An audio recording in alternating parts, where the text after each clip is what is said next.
boa noite a todos que estão nos assistindo.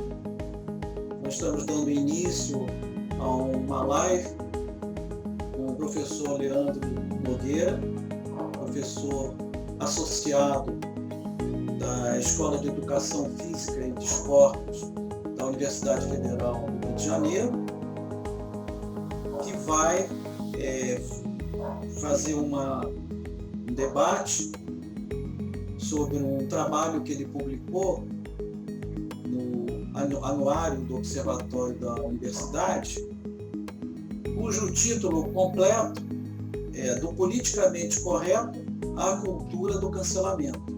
Reflexões sobre a liberdade de expressão na Universidade Pública Brasileira do século XX. Eu sou o professor Luiz Paulo e vou fazer assim um papel de entrevistador, exatamente para dar uma dinâmica à nossa apresentação. Eu também sou professor da UFRJ, hoje eu estou aposentado, mas sou colaborador voluntário no Departamento de Geologia da UFRJ. E juntamente com o professor Leandro e também com o professor Clóvis, além de outros colegas, criamos há mais de 10 anos o Observatório da Universidade, cujo objetivo é exatamente debater os temas da educação superior no Brasil e também no mundo, sem assim um compromisso com esta ou aquela linha, com esta ou aquela instituição. A ideia é exatamente ter um espaço mais livre, né, que se possa expressar as suas críticas, as suas opiniões.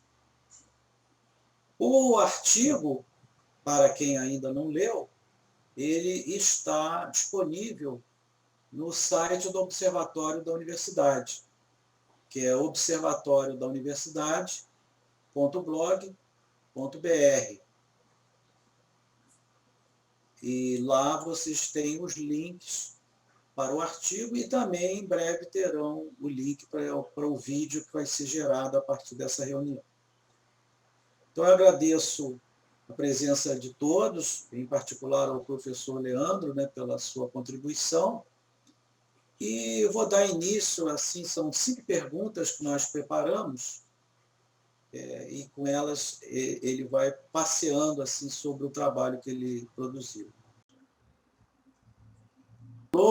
Porque nós temos que tratar da questão da universidade, né? E também da questão do Brasil. Exatamente. Então, como é que você vê, como é que se materializou essa estratégia geral no caso da Universidade Brasileira, digamos, de 10 anos para cá, a partir, por exemplo, do Reúne, né, a partir daquelas transformações que houve no acesso, na organização da universidade, que foi exatamente incorporar essas ideias no ambiente universitário.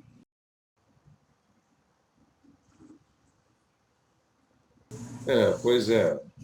Esse movimento Clóvis apareceu brevemente. O professor Clóvis chegando, seja bem-vindo, professor Clóvis, boa noite. Boa noite. Pois é, eu tive problemas aqui com o computador, só agora que consegui me arranjar. Estou ouvindo vocês. Obrigado pela presença. Luiz, tentando responder a sua pergunta, os anos do PSDB com Fernando Henrique Cardoso, eles deram grande visibilidade às políticas da social-democracia. E a social-democracia é um ambiente também muito favorável à esquerda, né?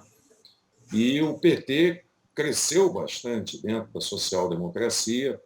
Em 1998, quase ganhou a eleição. Houve um momento em que o candidato Luiz Inácio da Silva chegou a ter 50% das intenções de voto, mas o fato é que o êxito do Plano Real acabou realmente prevalecendo e o Fernando Henrique foi eleito naquela ocasião, já no primeiro turno.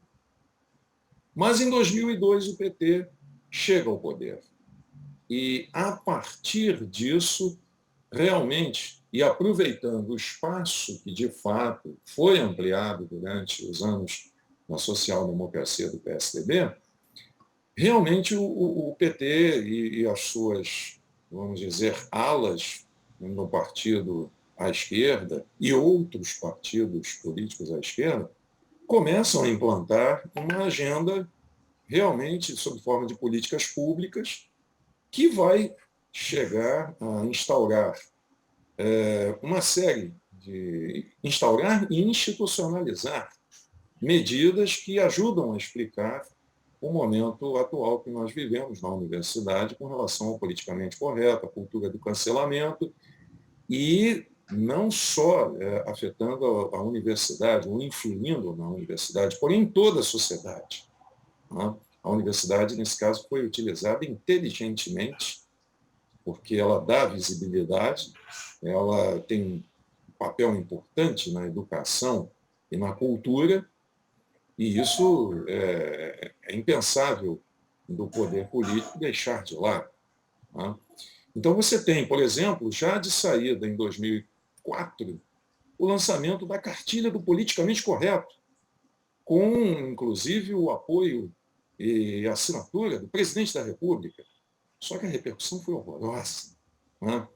Chega a ser bizonha a cartilha.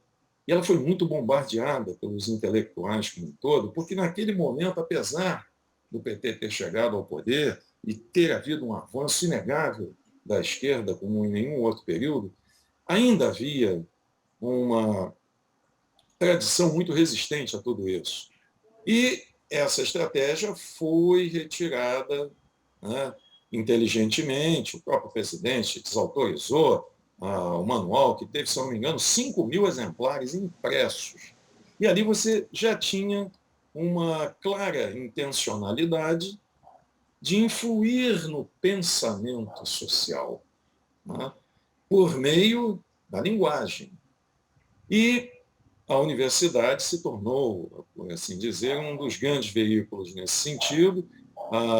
A primeira grande política que chega nesse sentido é o REUNE. O REUNE também ele vem na esteira de iniciativas já de cotas raciais, que já tinham sido implementadas, primeiro na UERJ, aqui no Rio de Janeiro, em 2004 na UNB, e elas começam a ser implantadas com algumas distorções sérias, com possibilidades até de comprometerem fortemente o movimento pelas cotas. Né? Veja você que em Brasília teve o caso famoso, né, de 2 gêmeos, um deles pôde ter acesso às cotas e o outro não. Apesar de eles serem univitelinos, um tinha as características fenotípicas de um homem branco, o outro as características fenotípicas de um afrodescendente. O afrodescendente entrou e o que tinha o fenótipo branco ficou de fora. E depois disseram que eles são gênios. Mas isso não abalou, esse terrível erro não abalou, foi visto como um erro pontual, seguiu em frente. Né? Em 2007, um congresso histórico da Andes debateu isso em João Pessoa, né? Não passou, inclusive o ex-reitor da nossa universidade, professor Roberto Leyer, que era, na época, presidente do FEST, se não me falha a memória, a do FEST votou contra as cotas naquele momento. Né? Eu estive presente. Estivemos presentes naquele momento, né? No momento histórico. Mas em 2008, o nosso foi em Campina Grande, 2007. Campina Grande. Em 2008, já houve, no ano seguinte, uma virada de mesa, uma literal virada de mesa. O assunto nem estava em pauta, entrou e houve uma aprovação do antes pelas cotas raciais. Eu me lembro que eu escrevi depois um artigo para o jornal da Dufes, que ganhou página inteira, destacando que a proposta que estava em curso era uma proposta excludente, não seria uma proposta inclusiva, Mas nada disso surtiu efeito. Em 2012, as cotas viraram políticas públicas, ao lado do REUNE, ao lado do Enem-Sisu, né? Que foi uma outra estratégia nesse sentido, de caráter totalizante em todo esse processo. Centralizante, né? Centralizou o acesso a todas as universidades no Enem. E observe, de modo inédito, em um país continental como o Brasil, não existe isso, por exemplo, nos Estados Unidos.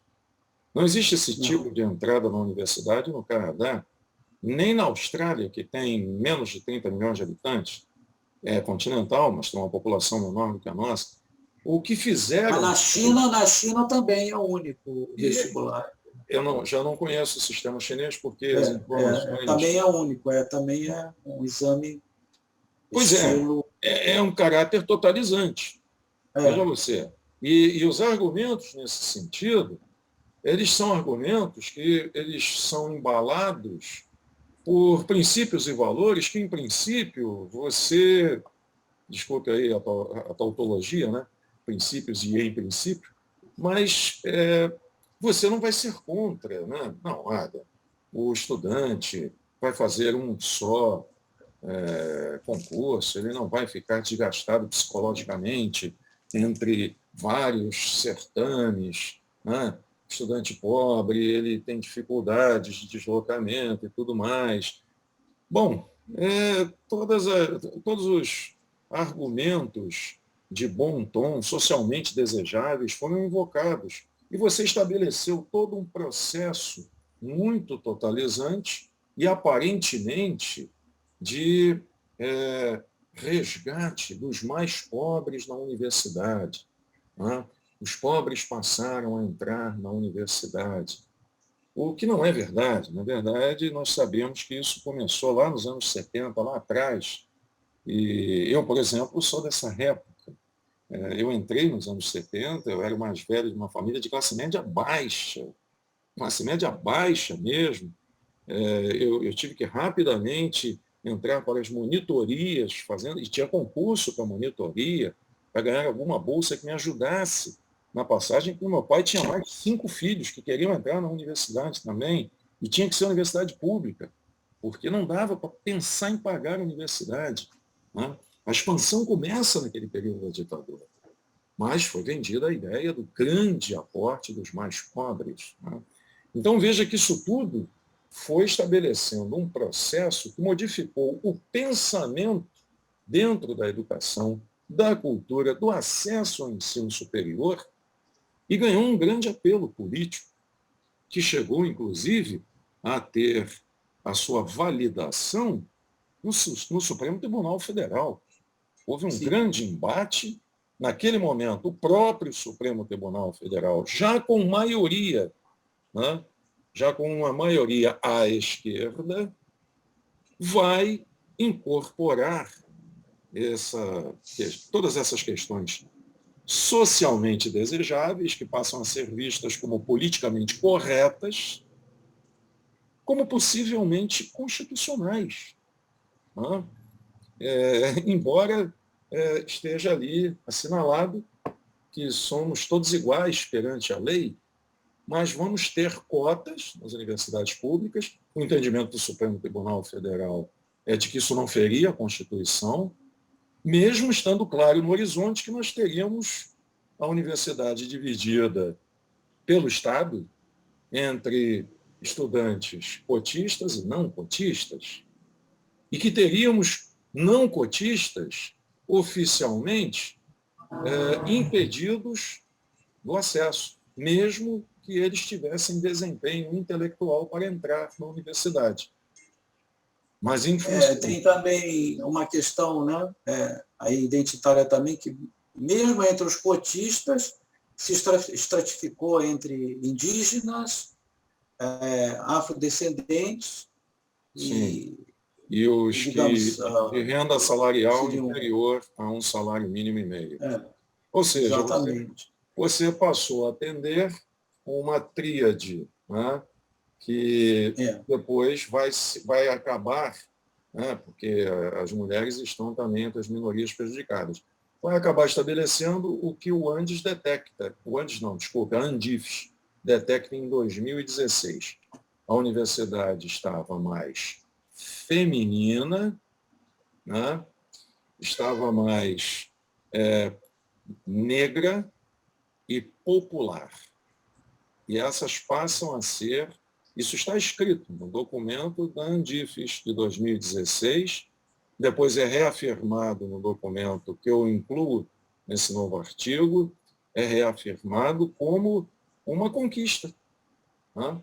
Uma grande conquista. A universidade deixou inclusive de lado o discurso da universidade pública, gratuita e de qualidade socialmente referenciada, abraçando as referências de gênero, raça e classe social.